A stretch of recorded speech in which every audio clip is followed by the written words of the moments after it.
Hi everybody, let's walk through the data exploration challenge together. First of all, it will really help if you watch the video that I posted about pivoting data. That's critical for this challenge, and I think it's really important to go over again the importance of tall data versus wide data. So I'll demonstrate that for you here as well. I downloaded the data from this website, and first of all opened it up in Excel, and I just want to show you in Excel we've got the different worksheets in the workbook. This is important when we bring it over to Tableau. It's important to know how these are represented in Tableau. The summary page lets us know all the citations for the sources for each of the different data sets that's included here, and then each of the different sheets in the workbook contain different information. We've got territorial emissions. This is what we're going to be working with, consumption, emission transfers, etc. Notice that a lot of information is included here in the header. So this gives us information about the units of measure and other definitions for the data that are really important. When we clean up this data, remember this is untidy data. So these are fields of information or rows of information that don't actually belong in the data set. And so Tableau, when we run the data prep, it's going to clean these up and remove them. So we're going to lose this information. That's why it's really important to view your data in Excel so that you can see the original presentation, I guess. The second thing to notice here is the way the data is set up. So we have a year, data going back to 1959 all the way through 2020, and then we've got our countries. In the video that I talk about in tidy data, where I talk about pivoting, I'm scrolling to the end here because it's important also to notice that these are summarized or summarized here at the end. So we've got EU 27, we've got the continent of Africa, the continent of Asia. So these are summing the individual countries.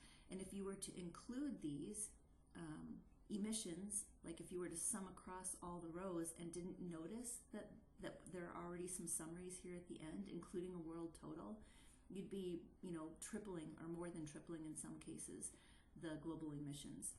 So really inspecting your data is absolutely critical. Okay, let me get back to the beginning here. All right, so one of the first questions when the data is set up like this is to ask yourself, are the values in your columns, are they described by the header? And so the first question is, what is 2? What does 2 mean? And you can see here that it has to do with it's basically the quantity of emissions, right? But it's not defined by Algeria. It's just 2 megatons of carbon per year for Algeria. So what we need is a column header that actually says terrestrial emissions in megatons of carbon per year over this field. And to do that, you have to pivot the data. And so that's what I'm talking about. What we'll end up with is, for every country and every year, we'll have a measure of carbon. And I'll show you how to do that when we get over to Tableau. All right, so in Tableau, I've just connected to this workbook, and here are the different sheets that we just looked at. And we want to deal with the territorial emissions. I was calling them terrestrial, sorry. All right, so we bring that in, and you can see here that untidy nature is popping up for us right now. We've got all those rows here that aren't a part of our data set. So we're going to use the data interpreter to clean it up. And what we want to see are, it'll probably come in set up the same way it was in Excel with our countries along this row and our years here.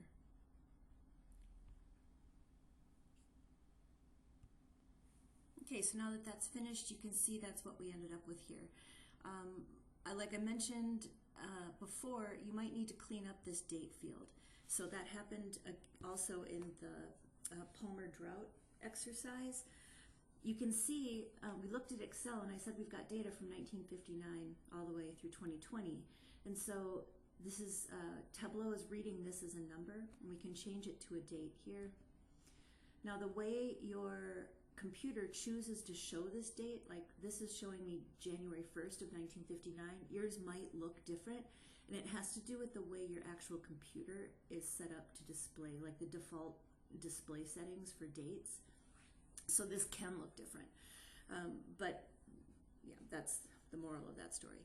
Okay, so we're back to the other issue though, of this 0.10496 not being Afghanistan. It's territorial emissions, it's carbon emissions.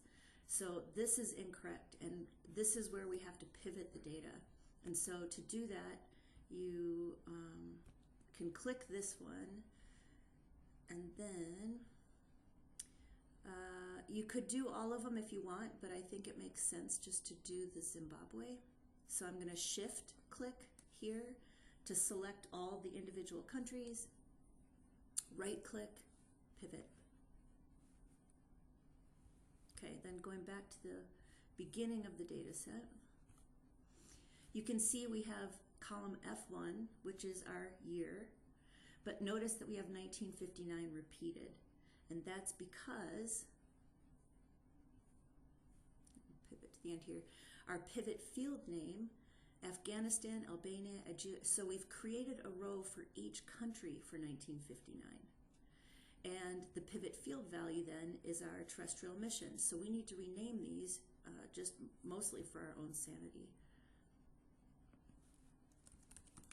I'm just going to put country in there, and then we'll rename this one.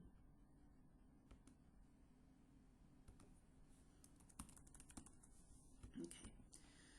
So the rest of these are now just kind of in here, but you can see because we repeated our year over and over, we made duplicate rows of 1959, it's duplicating, for goodness sakes, the EU 27 total for 1959 has just been copied down. So I hope that makes sense to you. What we're really interested in here is the country, the emissions, and the year. Now we have a value in a field that's labeled correctly. The header is telling us what's actually in the field. And this is going to be a much taller now data set than it was before. If we increase what Tableau is going to show us, let's see what we get.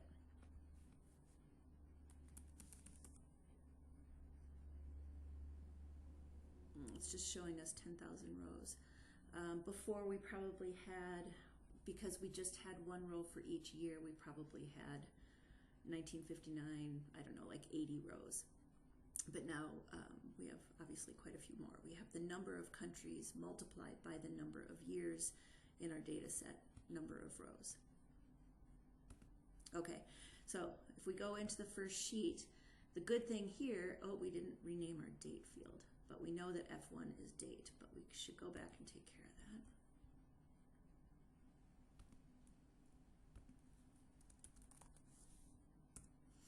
that. Okay, now if we go into our first sheet, we have our dimensions, which are our countries and our year, and then we've got all of these that we can ignore, but our measure that's really important is our emissions. That's what we renamed that field, our pivoted field. So the first question is, which country over the period of record, so summing up all the emissions, has emitted the most carbon from 1959 to 2020? And I think the easiest way to compare it would just be to create a bar chart where we've got a bar showing the sum of all emissions over time for each country. So let's drag the country to our rows. I kind of like being able to read them this way and not sideways, tipping my head. And then we're going to drag emissions into our columns. We just want to double check that this is actually a sum.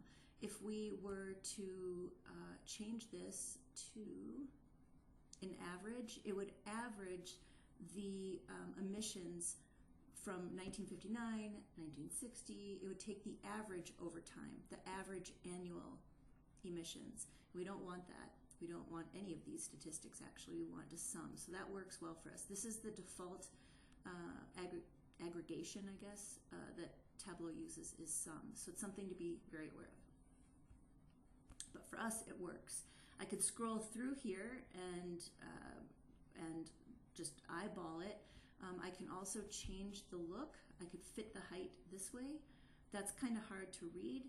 So I'm going to go back to standard and I'm going to sort it. Go down here. We're going to sort the emissions and you can flip it. But we want the largest to the smallest so that we've got the United States of America as the front runner, well more than China. Now, we know that China is the greatest emitter currently, but this is just showing us that over time we've still emitted more carbon than they have, even though on an annual basis currently China is out emitting us. So I think that's the easiest way to take care of that. We're going to talk about effectiveness of our human ability to basically decode different mark types and lengths. Comparing lengths against a constant baseline like this is the easiest way for the humans to be, for human eyes to be able to perceive specific numeric differences. You could make a bubble plot. There's a lot of different ways you could plot this up, but this is probably the most straightforward and the easiest to detect which country has emitted the most over time. So the next question asks, in what year did China surpass the United States in annual emissions? So let's start a new sheet. And in this one, we're going to want to have time because we want to know what year. So we're going to set up our time on the x-axis like we're kind of used to seeing it. And then we want to have our emissions again. Right now it's aggregating all the emissions into one, so let's break it down and show them by country. So I'm going to drop this on detail. And it's automatically doing it as a line, but if yours draws for some reason as a bar chart or something else, up here you can force it to draw as a line. All right, so I dragged country over and dropped it on detail because I want the detail of the different countries. Now it's impossible to tell them apart, so I can filter by dragging the country over to filters, and I can unselect all of them and then just go through and select China and the United States as just the two that I want to show. So China,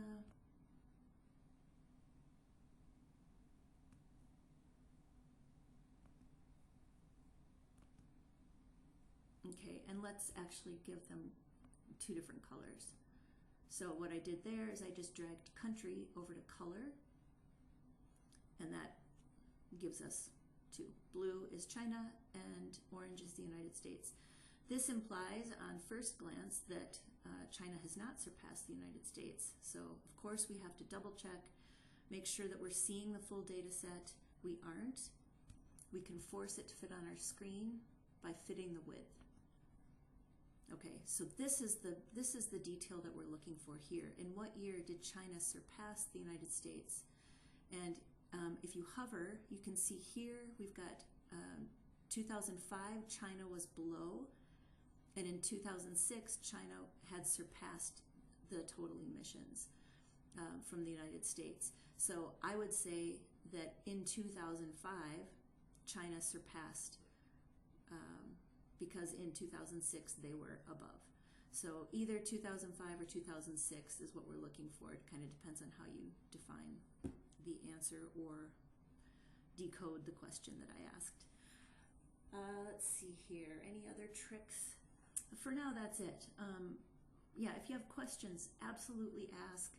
Tableau is really powerful and not necessarily intuitive, but once you get used to dragging things and realizing you can drag things to these different marks, use the filters, it does become a little bit more playful. The other thing that's really important to know is that Control Z